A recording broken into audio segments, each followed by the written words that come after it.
Hello everyone. आता आपण या व्हिडिओमध्ये IDBI jam junior assistant manager या एक्झामविषयी बोलूया. नेक्स्ट 2 दिवसानंतर म्हणजेच 12 एप्रिलला IDBI जॅमची मॉर्निंगला शिफ्ट आहे. 8 ते 10 या 2 तासाच्या वेळेत IDBI जॅमचा एक्झाम कंडक्ट करण्यात येईल. एक्झाम कंडक्ट करत असताना एक्झाममध्ये जाताना आपला कॉन्फिडन्स कशाप्रकारे असला पाहिजे, कॉन्फिडन्सली आपण एक्झाम देऊन आपला स्कोअर आपण बूस्ट केला पाहिजे. आपला माइंडसेट हा स्ट्रॉंग माइंडसेट असला पाहिजे. आपला थोडासा बी टाईम इकडं तिकडं जाता कामा नये, म्हणून आपण एक्झाम सेंटरला कमीत कमी 1 तासा अगोदर रिपोर्टिंग केली पाहिजे.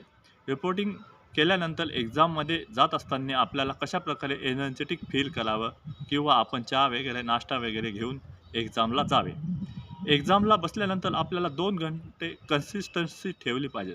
कन्सिस्टन्सी ठेवण्यामागचे कारण म्हणजे पहिल्या 1 मिनिटापासून तर शेवटच्या 2 तासापर्यंत आपण एकसारखी कन्सिस्टन्सीने एक्झाम दिलं पाहिजे. म्हणजेच आपला स्पीड कमी नाही झाला पाहिजे. आपल्याला एक्झाममध्ये पॅनिक होता कामा नये, यासाठी आपण खूप सारी मेहनत या अगोदर केलेली आहे.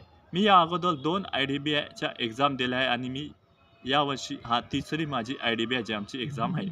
IDBI जॅम सेक्शनमध्ये टोटल 4 विषय आहेत. एक कॉन्ट, LR, GA, इंग्लिश.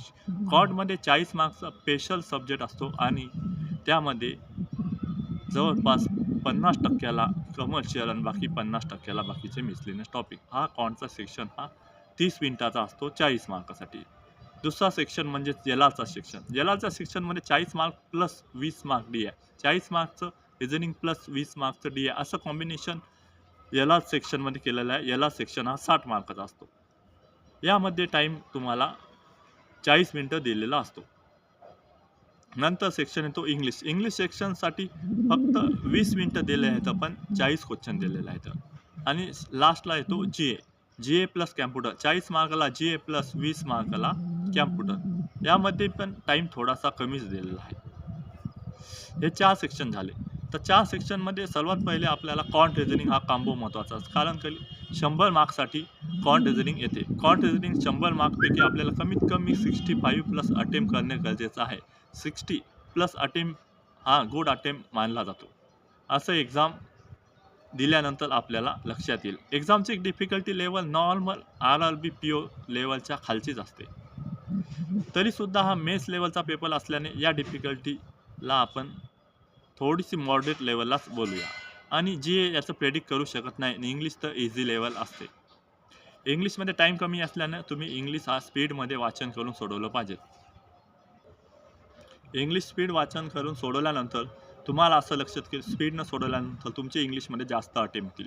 इंग्लिशमध्ये अटेम्प्ट करणे गरजेचं असते, कारण इंग्लिश हा स्कोरिंग सब्जेक्ट असतो. प्लस ॲज वेल ॲज GA सेक्शन पण स्कोरिंग असतो. पण GAला तुम्हाला काही गोष्टी येतील नाही येतील, त्याबद्दल पेपरमध्ये गेल्यावरच तुम्हाला समजेल की तुमचा किती अभ्यास आहे आणि तुम्ही किती यापर्यंत मॅगझिन वाचून त्याबद्दल त्या विषयापैकी त्या टॉपिकचे तुम्हाला किती येते. तुम्हाला यस नो हा क्वेश्चन येऊ शकत नाही. ऑल ऑफ द अबव असे टाईपचे क्वेश्चन येऊ शकतील. तुम्हाला GAचे काही अंडरस्टँडिंग झाल्यानंतर सुद्धा ऑप्शनमध्ये कन्फ्युजन झाली. एलिमिनेशन करून तुम्ही GAचे ऑप्शन क्लिक करू शकता. आता बघूया आपण LR सेक्शन. LR सेक्शनमध्ये पझल हा एक स्कोरिंग टॉपिक मानला जातो LR सेक्शनमध्ये. कारण पझल सोडवल्यानंतर तुम्हाला 5 मार्क भेटतात. पण पझल सोडवत असताना काही पझल किचकट असतात. कोणकोणत्या पझल तुम्ही निवडल्या पाहिजेत हे तुम्हाला बघून समजलं पाहिजे. मॉडरेट लेवलच्या पझल 1 व्हेरिएबल 2 व्हेरिएबल मिक्स डायग्रामवाल्या पझल आपण घेतल्या नाही पाहिजेत. यामध्ये एक असतं इनपुट आउटपुट. इनपुट आउटपुट जर इझी असेल तर तुम्ही लगेच ग्रास्पिंग पॉवर तुमची चांगली असेल तर तुम्ही लगेच ते बघून सोडू शकता, नाही तर नेक्स्ट क्वेश्चनला जाऊ शकता. नंतर कॉन्ट सेक्शन. कॉन्ट सेक्शन LRमधलंच कॉन्ट 20 मार्कला असते. कॉन्टमध्ये 4 DA असतात. कधी कधी 3 DI प्लस 1 कॅसलेट येतो. अशा प्रकारे कॉन्ट प्लस LRचा सेक्शन झाला. नंतर कॉन्टचा सेक्शन असतो, त्याच्यावर 40 मार्काचा.